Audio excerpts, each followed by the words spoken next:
मशरिक़ वस्ता में एक और जंग छेड़ दी है। इसराइल ने ईरान पर बड़े हमले के बाद जंग का आगाज कर दिया है। सुबह 4 बजे के करीब तेहरान धमाकों से गूंज उठा।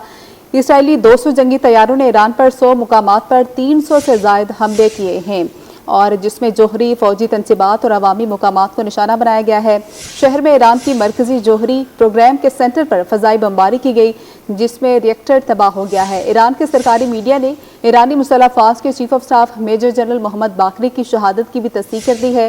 साबिक security chief Ali Chamkhani, major general Ghulam Ali Rashid भी बेटे समेत शहीद हो गए हैं। ईरानी मीडिया के मुताबिक इसराइली हमलों में पासदार इनकलाब के कमांडर इन चीफ हुसैन सलामी, ईरानी जोहरी तंजीम के साबिक सरबरा और आज़ाद यूनिवर्सिटी के सदर भी शहीद हो गए हैं।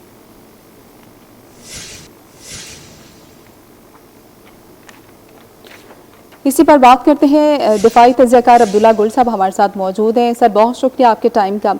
सर, ये जो मशरिक़ वस्ता की सूरत हाल बनी हुई है, इस पर आपकी भी गहरी नज़र है, क्या कहेंगे? जंग जो है वो कितनी एक्सपेंड हो सकती है? बिस्मिल्लाहिर्रहमानिर्रहीम। मेरे ख्याल है कि ये जंग तो काफ़ी अरसे से फैल रही है। जब गजा के ऊपर शुरू हुआ था मामला, तो मैं उन चंद लोगों में से था जिन्होंने ये कहा था कि ये जंग तवील होगी और ये जो मामलात हैं ये ख़राब होंगे।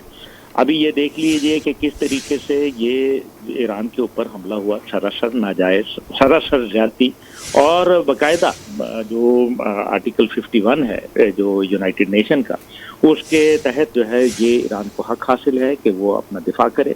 पाकिस्तान ने भी यही आर्टिकल का जो है वो सहारा लेके भारत के ऊपर जो है वो उनको जवाबी कार्रवाई दी थी, और इस टाइम पे 100 से ज़्यादा ड्रोन जो है वो हमले के लिए ईरान की तरफ से रवाना हो चुके हैं। लेकिन ज़ाहिर है उनका एक मजबूत दिफाई निज़ाम है। जिस तरीके से अभी क्लेम्स हो रहे हैं वो ये है कि जी ईरान का जो न्यूक्लियर प्रोग्राम है इराक के अंदर, और ये उनके जो ख़ास तौर पे बैलिस्टिक मिसाइल फैक्ट्रियाँ हैं उनको निशाना बनाया गया है, उनको हदफ बनाया गया है, और 200 से ज़्यादा जहाज़ों ने हिस्सा लिया। इसमें एक बड़ी बात है, और वो ये है कि ईरान का जो एक दिफाई मैकेनिज़्म था वो मुझे कहीं ऑपरेशनल नहीं नज़र आया।